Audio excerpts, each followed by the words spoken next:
69. The Dying State. Part 3. The popularity of ancient Greek philosophy has a history not yet fully written. The authoritative status which Plato and Aristotle had with men led to the belittling of everything Greek after their time.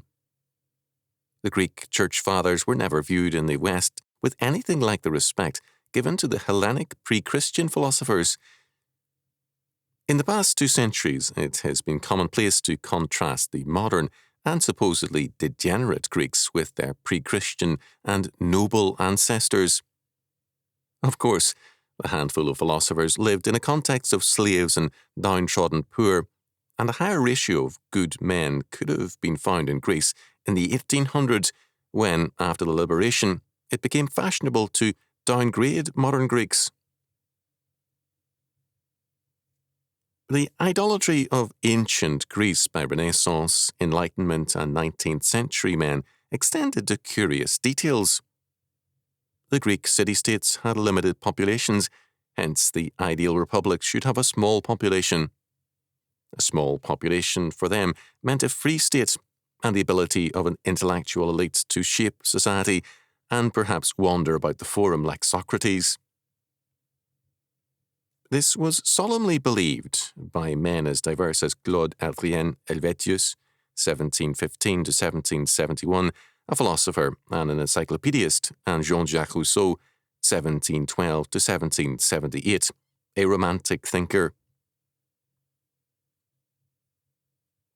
This idealization of the Greek city-state had some grim results in the Reign of Terror. Robespierre and others saw a need to prune back the population of France in order to equalize available property and make for a small republic. Hence, a third of the population should be executed. It was a planned depopulation that they embarked on.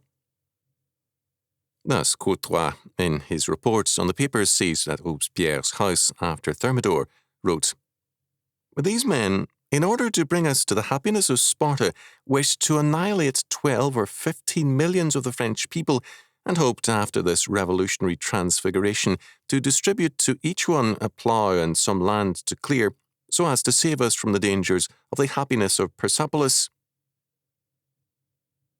This madness did not end with the French nor the Russian revolutions.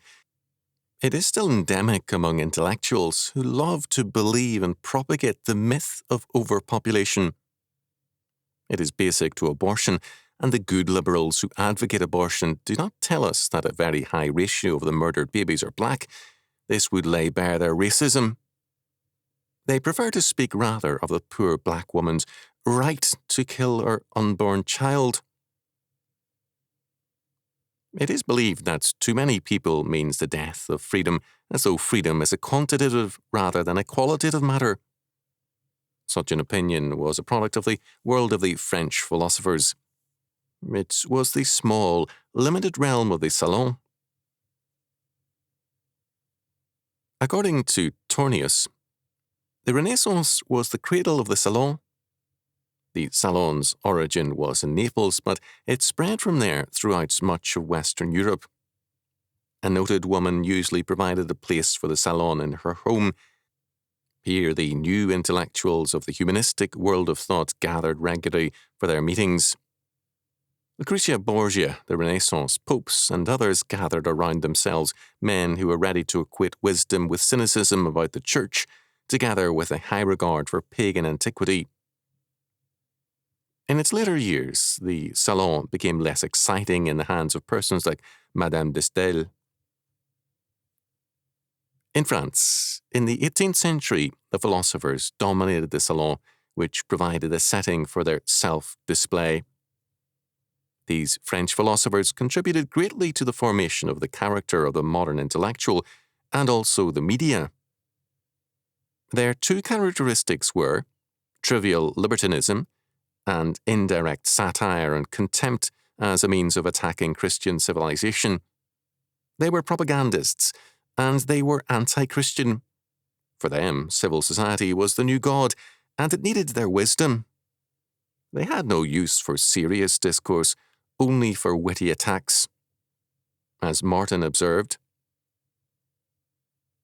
Men who regarded civil society as a divinity on earth and wished to enlist its support in practical reforms were likely to busy themselves with metaphysical problems only insofar as their free treatments would cause amusement by annoying the ecclesiastical authorities. The philosophes deplored what they saw as the appalling tone of the Bible and the deplorable lack of taste displayed by the Holy Ghost. They did not offer sound arguments against Christianity, but rather ridicule and contempt. They saw faith as absurd.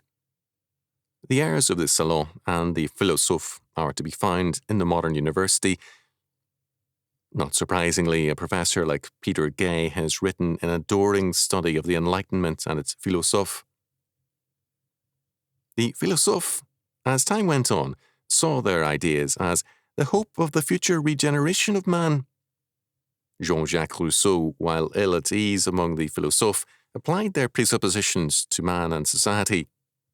He removed sovereignty from both God and the state to give it to man. However, while for him the people rather than the state were sovereign, he enhanced state power dramatically. The sovereign, as monarch, could do wrong, and usually did, but the state as the people was for him infallible, because it embodied the general will of the people. The state, therefore, as the expression of the, quote, democratic, end quote, general will, is beyond law. Rousseau wrote that the state cannot be subjected to law when it is the expression of the general will.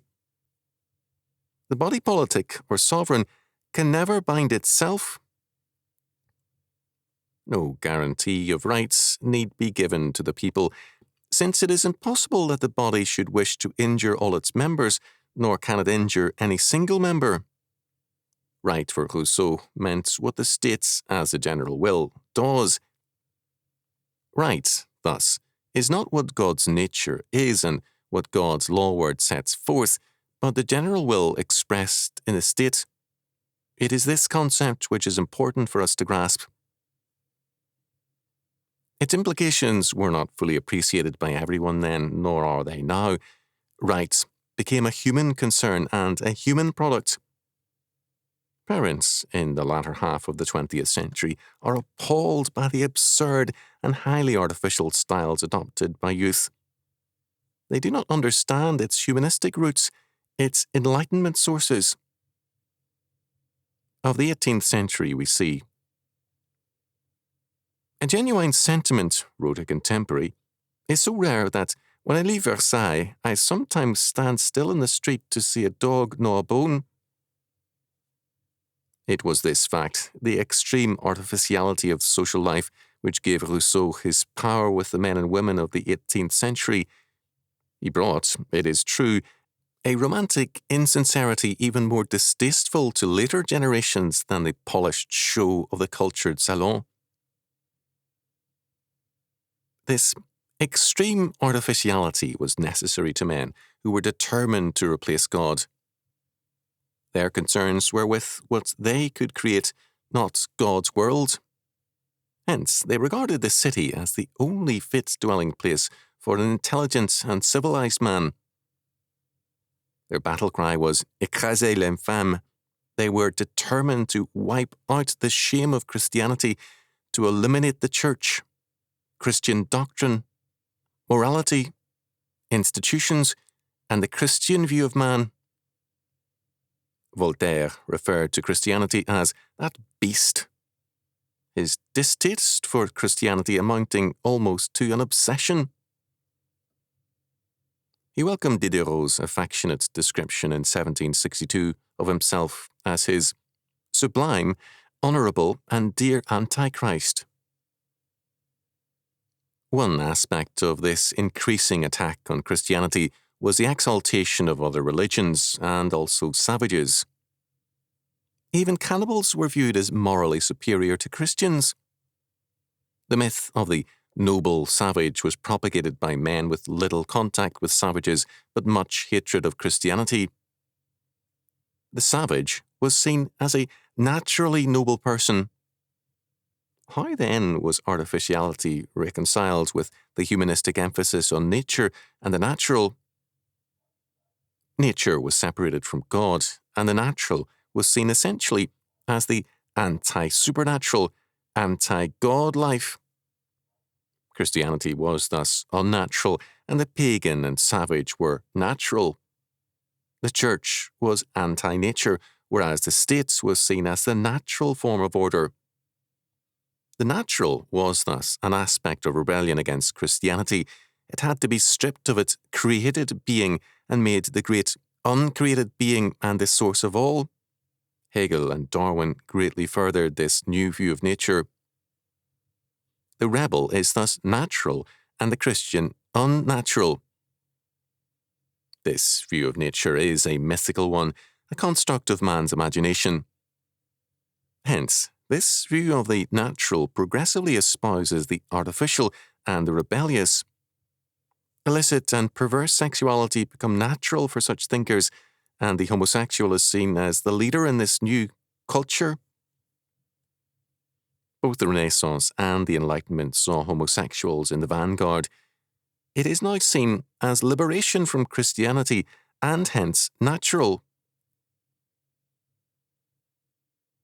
The modern concept of the state and its sovereignty shares in this artificiality. The humanistic state as God walking on earth, as the locale of sovereignty and the source of law, is a product of the Enlightenment and post-Enlightenment world of ideas. It is a form of utopia in action. It is extremely artificial. More and more men are recognizing of the modern state that the emperor has no clothes. We need to face our age's problems with the confidence expressed by John Calvin in his writing on the conclusion of the Lord's Prayer. For thine is the kingdom, the power, and the glory.